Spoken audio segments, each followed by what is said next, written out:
Halo semuanya, kembali lagi di sesi Q&A kita. Seperti biasa, weekend kita ngadain sesi Q&A. Dan minggu depan kita bakal ngadain sesi Q&A di YouTube kita juga. Dan teman-teman bisa komen juga di YouTube komunitas kita. Mau nanya-nanyain apa, nanti bakal kita pilih juga jawaban-jawabannya. So, langsung aja kita lanjut ke pertanyaan. Let's go!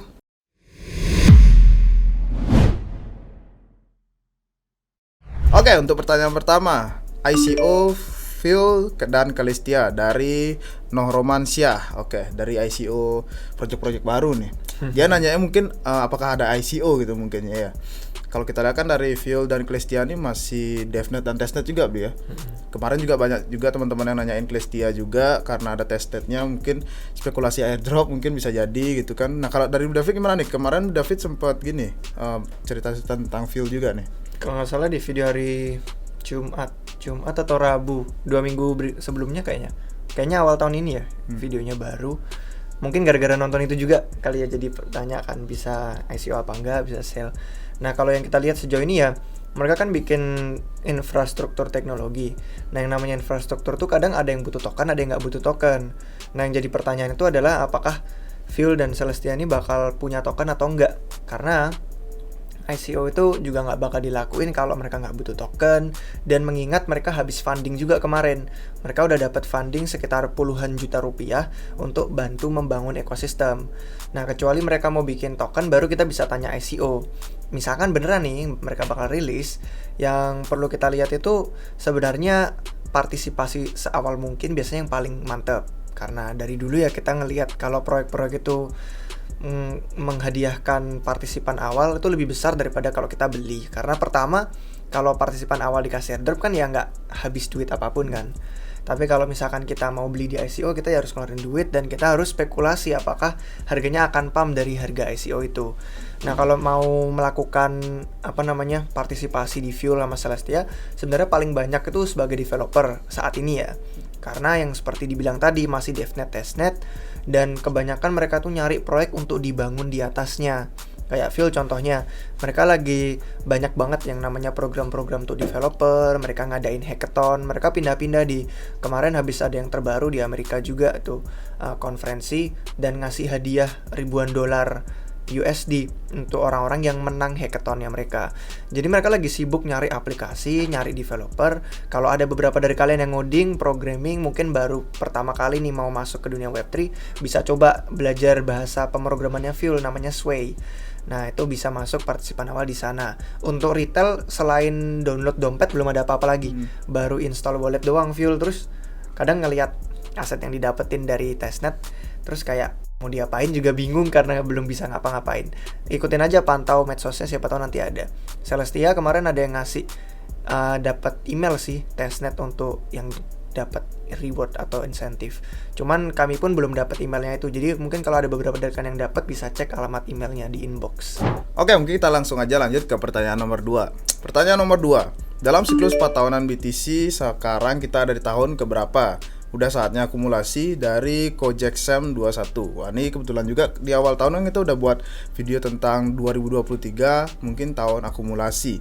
Nah, ini sebenarnya kita dalam internal RR juga kita sering mendebatkan itu kan, maksudnya kayak wah ini mungkin udah tahun akumulasi atau gimana, apakah bottomnya udah terlewat di tahun lalu gitu pas kejatuhan FTX apa gimana lagi. Karena kita juga baca-baca dari beberapa analisa orang-orang luar gitu kan, ada yang bilang bottom udah terlewat, mungkin juga ada bottom yang baru karena efek Black Swan lagi.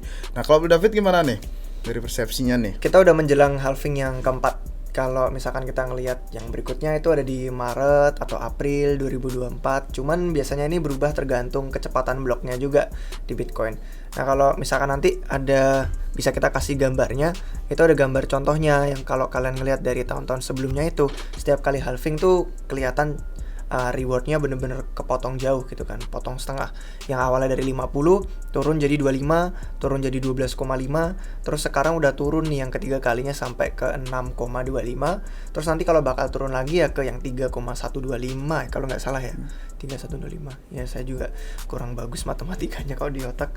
Tapi intinya kalau misalkan kalian ngeliat gambarnya itu memang ini udah mengikuti 210.000 blok dan rata-rata sejauh ini memang 4 tahun.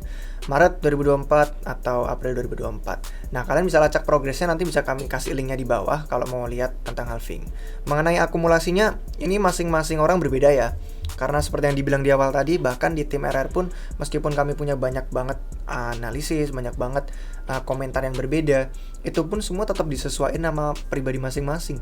Karena kita pun punya rencana beda-beda. Ada beberapa dari kita yang mungkin masih di SMP, masih di SMA, udah pernah dengar tentang kripto, terus pengen tahu, tapi terus kita belum punya penghasilan beneran yang bisa untuk masuk aset kripto. Mungkin ada beberapa dari kita yang masih kuliah gitu kan, masih mahasiswa, mahasiswi, terus kita cuman punya penghasilan sampingan, misalkan kerja part time atau gimana. Itu semua juga pasti rencananya beda-beda. Belum lagi kalau yang udah ada tanggungan, udah ada keluarga segala macam, pasti rencananya juga menyesuaikan.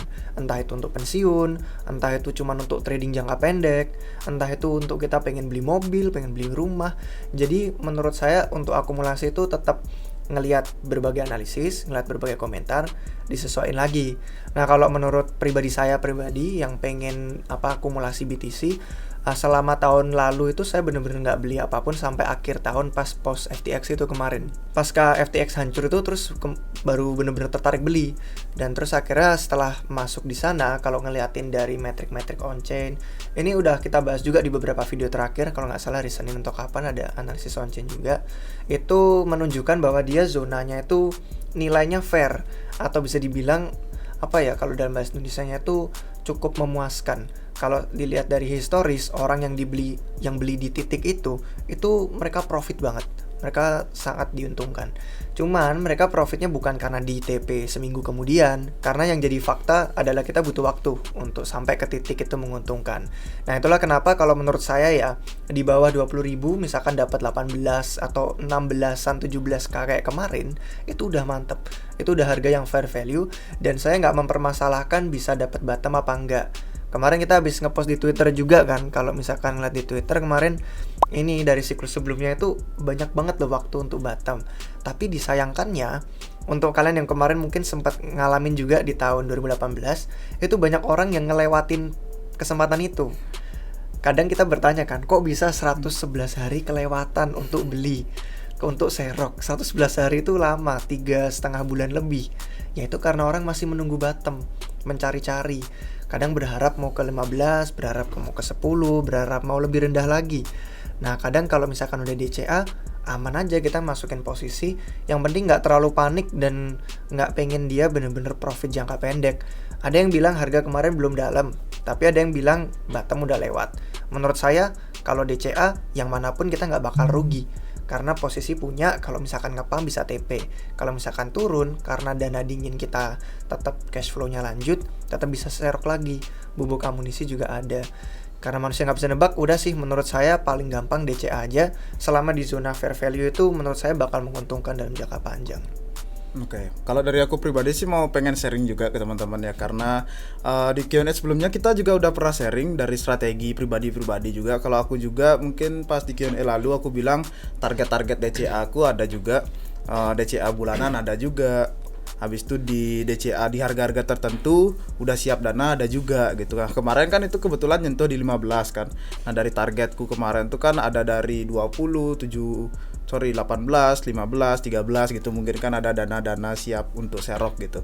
Nah, kemarin kebetulan juga pas di jatuh FTX itu dapat juga serok di harga segitu. Nah, karena aku nggak mentingin kayak wah kapan bottom, yang penting DCA bulanan tetap lanjut gitu.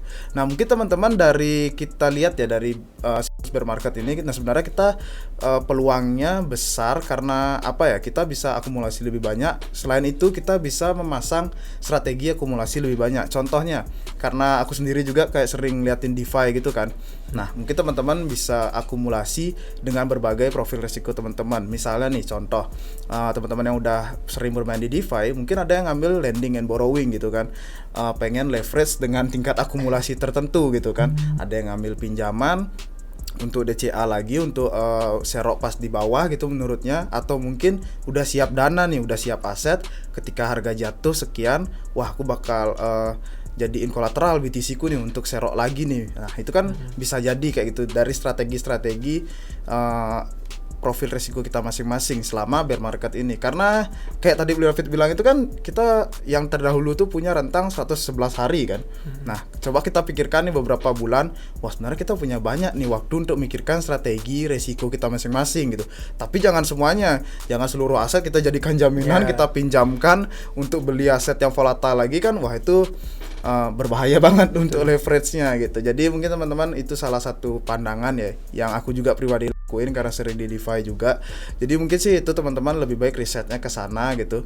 Yang penting cicil-cicil aja dulu asetnya. Yang penting kita udah punya aset, ketika kita mau serok lebih dalam lagi, asetnya bisa kita pakai jaminkan gitu. Nah gitu. David, apa ada tambah lagi nggak? Cuman buat peringatan terakhir aja, kalian harus hati-hati sama orang-orang yang bilang mereka bisa prediksi bottom. Karena bahkan dari siklus-siklus sebelumnya pun nggak ada yang pernah bisa nebak kapan itu bottom, apakah udah lewat apa masih baru akan terjadi. Karena bottom tuh cuman ketahuan setelah kita melalui fase bear market itu. Baru kita tahu kemudian, oh bottomnya ternyata ada di sana. Kita nggak bisa yang namanya baru ngejalanin waktu terus udah tahu bottomnya ada di mana. Jadi hati-hati aja, karena nanti takutnya pandangan kalian jadi jadi kena bias. Dan kalau bias gitu nanti bahaya, entah kalian nanti malah ketinggalan posisi atau gimana. Jadi hati-hati aja sama yang merasa yakin mereka bisa prediksi, karena bahkan orang yang paling jago analisisnya pun sering salah, dan kami pun juga sering salah dalam hal analisis dan komentar. Jadi kurang lebih itu sih guys untuk beberapa peringatan terakhir dari saya. Oke, kalau aku nambahin dikit sih tentang prediksi ya. Tadi kan David bilang tentang prediksi bottom dan lain-lain. Nah ini ada juga prediksi bull trap gitu mungkin ya, kalau kita lihat dari jangka-jangka sebelumnya, ketika udah ketinggalan kereta mungkin itu ketika orang-orang mengira wah ini bull trap gitu, jadinya nggak masuk gitu, mungkin kan bisa jadi ketinggalan kereta gitu. Nah ini mungkin teman-teman yang penting pede aja sama diri sendiri, jangan ikuti apa prediksi orang-orang, yang penting analisa teman-teman sendiri gitu.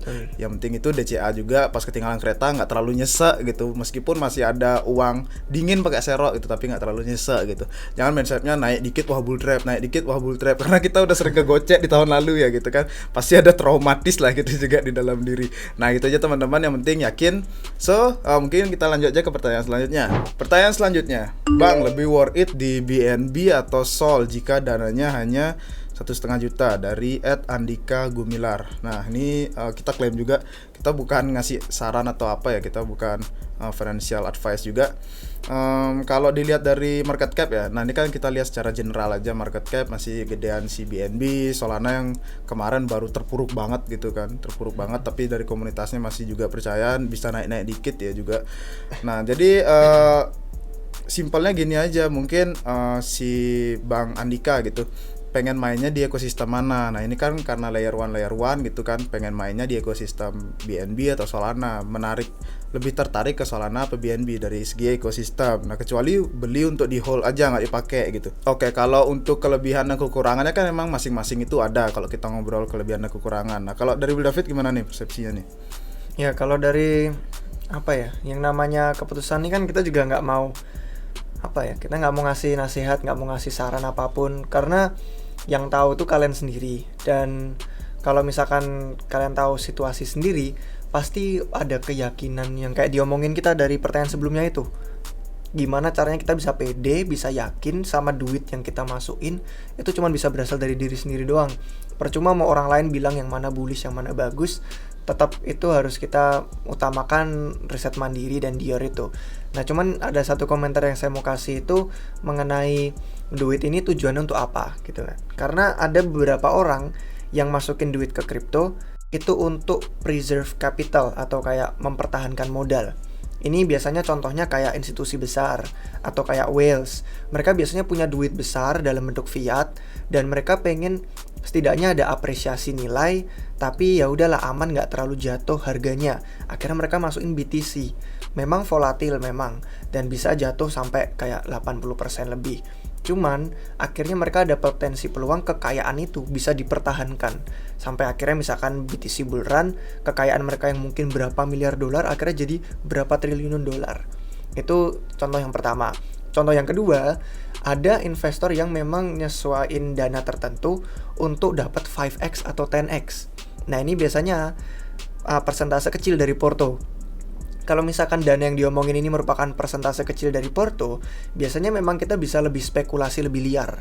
Dan biasanya memang dari duit itu kita nggak peduli mau hilang apa enggak, anggap aja duit buat belajar, terus pengen nyari kenaikan yang lebih tinggi. Nah dari segi market cap, kalau Sol balik ini kalau ya, nggak ada jaminan dia bisa balik. Banyak banget koin udah mati di tahun-tahun sebelumnya, dan Sol bisa aja jadi salah satunya. Nah kalau dia ternyata balik ATH, dia bisa naiknya berkali-kali lebih lipat daripada BNB. Nah cuman BNB lebih aman dari segi market cap-nya karena dia lebih gede, jadi lebih tahan banting kalau misalkan ada tekanan jual. Makanya kita tentukin aja dulu itu modalnya mau dipakai untuk yang mana. Apakah modal ini ingin dipertahankan sebisa mungkin nggak hilang, atau kita cuman pengen spekulasi nggak peduli duitnya hilang, yang penting high risk high reward gitu. Itu biasanya sih yang dua perlu diputusin dulu. Nanti dari sana baru kita tahu mau main di ekosistem BNB Chain atau di ekosistem Solana. Masing-masing ada DeFi-nya sendiri, ada NFT-nya sendiri. Itu nanti tinggal bebas mau kita explore kalau udah riset mandiri. Oke guys, mungkin segitu aja untuk Q&A di minggu ini. So di minggu depan jangan lupa teman-teman nanti pantau juga di YouTube kita biar bisa komen apa sih pertanyaan teman-teman seputar dunia kripto dan finance, biar bisa kita rekap untuk pertanyaan yang menarik kita bakal tampilkan di sesi Q&A. So sampai jumpa di minggu depan di sesi Q&A selanjutnya. Cheers.